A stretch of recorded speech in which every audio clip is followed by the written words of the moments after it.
Désespérés par leur sort, les toxicomanes et leurs familles sont des victimes parfaites. Certaines de ces sectes se sont d'ailleurs installées au Québec et recrutent activement les toxicomanes qui souhaitent s'en sortir. Et ici, le pouvoir caché est d'autant plus insidieux qu'il est efficace, car ce que proposent ces cures de désintox à saveur sectaire, c'est tout simplement de remplacer une dépendance à la drogue par la dépendance à un gourou. C'est logique. Tant qu'à proposer une nouvelle vie de sobriété, pourquoi ne pas y aller d'une nouvelle religion en passant? Ça, l'Église de Scientologie l'a bien compris et a fondé Narconon, un programme de désintox qui offre ses cures partout dans le monde. Narconon est issu d'une pensée, de la philosophie finalement de Ron L. Hubbard qui a fondé l'Église de Scientologie. C'est une philosophie pseudo-scientifique et on reprend le même pattern que les religions, à savoir, tu as perdu un état de grâce parce que dans ton corps, tu es intoxiqué. Et nous, on a la solution.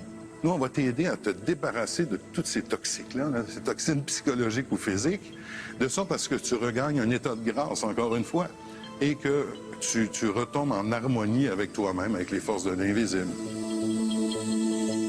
C'est en 1996 que Narconon s'installe d'abord à Montréal. N'ayant qu'une quinzaine de places de disponibles et la demande étant trop forte, Narconon Montréal déménage à Trois-Rivières vers la fin de l'année 2001. À Trois-Rivières, le centre peut accueillir 125 personnes. Une cure de 3 mois vous coûtera 23 000 $. Mais on vous annonce, sans le garantir, un taux de réussite de plus de 75 %. Narconon, c'est un organisme qui est non certifié par le ministère de la Santé et des Services sociaux. Alors, non certifié, ça veut dire qu'il n'y a pas de barème de qualité de service et il peut faire à peu près ce qu'il veut sans qu'il y ait un regard extérieur qui pose un jugement ou qui évalue la nature des services offerts. Le programme ici, oui, c'est vrai, c'est pas subventionné par le gouvernement. Contrairement à d'autres programmes qui sont subventionnés, nous, c'est les gens qui payent pour venir faire le programme ici. Ce qui arrive, la première chose, je pense que c'est bénéfique aussi parce que ce qu'on enseigne aux gens ici, c'est de prendre responsabilité pour les actions qu'ils ont commises dans leur passé et non pas de demander à la communauté ou la population en général de payer pour les erreurs du passé de la personne. Le traitement de désintoxication de Narconon est basé sur la purification. C'est un terme qu'utilisent en somme très fréquemment les adeptes de l'Église de Scientologie. Pour devenir scientologue, il faut être clair. Ce que signifie tout ça, c'est qu'il faut s'être débarrassé de toutes les toxines qui polluent notre corps et de toutes les influences qui polluent notre esprit. Madeleine Génès s'est laissée convaincre à joindre les rangs de l'Église de Scientologie par une amie scientologue. Pour intégrer le groupe, elle a donc suivi un parcours de purification semblable aux méthodes utilisées par Narconon dans son traitement de la toxicomanie. Le parcours de purification consistait à faire, techniquement, c'était 5 à 6 heures de sauna par jour, prise de vitamines en quantité massive. Ben, le maximum, moi, que j'ai calculé, là, de comprimés, c'était une quarantaine. Il y en avait 40. Tout dépendant de la personne, de ce qu'elle avait pris comme drogue ou médicament ou qui avait pu s'accumuler, les doses étaient calculées selon ça, là. Nous, au lieu de donner de la médication à cette personne-là, on va le passer au travers d'un programme qui est 100% naturel, où on va donner énormément de vitamines, de minéraux, calcium, magnésium. On a aussi toutes sortes d'exercices pour aider la personne à passer au travers n'importe quel malaise physique et mental qu'elle peut avoir lors de son sevrage. Les vitamines, on aura beau dire que c'est naturel, mais il faut savoir que l'arsenic aussi, c'est naturel.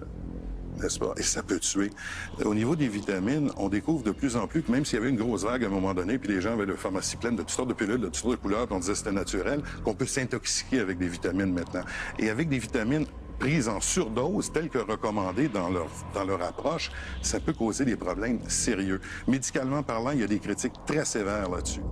Moi, le seul prérequis que je me rappelle qu'il y avait au parcours de purification, c'était d'obtenir un papier d'un médecin de notre médecin qui disait qu'on était apte à entreprendre ce parcours de purification-là, mais en sachant pas beaucoup, je pouvais pas vraiment l'informer sur quoi ça consistait. Donc, j'ai obtenu le papier du médecin sans pouvoir l'informer, pas plus que moi je l'étais. Les vitamines, ce qu'on utilise au niveau du sevrage, on a bien sûr les vitamines connues, les vitamines A, les vitamines B, C et D. On a aussi ce qu'on appelle, on appelle ça du Calmag. Puis ça se vend en pharmacie aussi. On peut appeler ça, je pense, du Calmax. C'est du calcium mélangé avec du magnésium. On va aussi redonner des huiles parce que quand on va aller dans le sauna, oui, on va suer les toxines qu'on a dans le corps, mais on va aussi suer des choses qu'on a besoin. On a besoin d'huile, on a besoin de vitamines, de minéraux, du fer, tout ça. Donc, finalement, on va rééquilibrer le corps de la personne. Avoir su probablement tout ce que ça consistait, la prise de vitamines massives comme ça, les nombreuses heures de sauna, je pense pas que j'aurais obtenu le papier de mon médecin traitant. Il me connaissait, puis ça faisait plusieurs années qu'il me suivait. J'avais déjà eu des problèmes de glande thyroïde. J'avais été traitée à l'iode radioactif. Puis j'avais eu des problèmes de foie aussi. Donc, les prises de vitamines massives, là, ça aurait été contre-indiqué. Ce qui est questionnable dans ça, c'est qu'il n'est pas du tout question d'évaluation médicale, il n'est pas du tout question d'intervention médicale dans ce qu'ils nous disent. Il n'est pas question non plus d'évaluation très détaillée des risques de sevrage. Et prenez quelqu'un qui vit un sevrage à l'alcool, qui est parmi quand même les sevrages les plus dangereux ou aux anxiolytiques, et qui arrête complètement de consommer d'un coup. On a beau lui donner toutes les vitamines du monde, si on traite pas les risques de sevrage associés à une longue consommation d'alcool, il y a des dangers majeurs pour la santé. Chez Narconon, les employés, ici, on a 85 employés très dédiés, OK? Et puis, on n'a pas de psychologue, on n'a pas de psychiatre ici sur place. Mais on a 85 employés qui se vouent entièrement à sauver des vies, puis ils sont toujours à l'écoute. Pendant que je faisais le parcours de purification, il n'y avait aucune personne qui me suivait, aucun médecin, aucun psychologue. Non, il n'y avait pas d'infirmière pour prendre la pression artérielle ou vérifier notre pouls. Non, il n'y avait aucune vérification de ce côté-là. Les gens qui travaillent chez Narconon, à ce que j'ai pu voir, là, du moins à ma connaissance, n'ont aucune formation professionnelle, ni en médecine, ni dans le domaine de la psychiatrie ou de la psychanalyse. Ce sont des gens qui adhèrent à une croyance, à une idéologie qui est anti-scientifique et qui approche les gens d'une façon que moi, je trouve un petit peu inquiétante. Par exemple, dans les cas de désintoxication, lorsqu'on parle de gros toxicomanes sur des drogues dures, ces gens-là prônent un sevrage radical à froid. Et les spécialistes dans le domaine déconseillent ça totalement. Durant que je faisais le parcours de purification, il y avait d'autres personnes qui m'accompagnaient dans le sauna. Puis il y avait à travers elles, il y avait des personnes qui avaient pris des grosses drogues, des toxicomanes. Puis les toxicomanes avaient des réactions, qu'on le veuille, qu'on le veuille pas, ils étaient en manque. Moi, j'avais pas pris de grosses drogues, mais il y en avait qui en avaient pris des grosses. Fait que il y avait des excès de colère, des réactions bizarres. C'était inquiétant. C'était toujours sur le gros nerf, là, parce que tu pouvais pas savoir qu'est-ce qu'il ferait là, comme geste, là.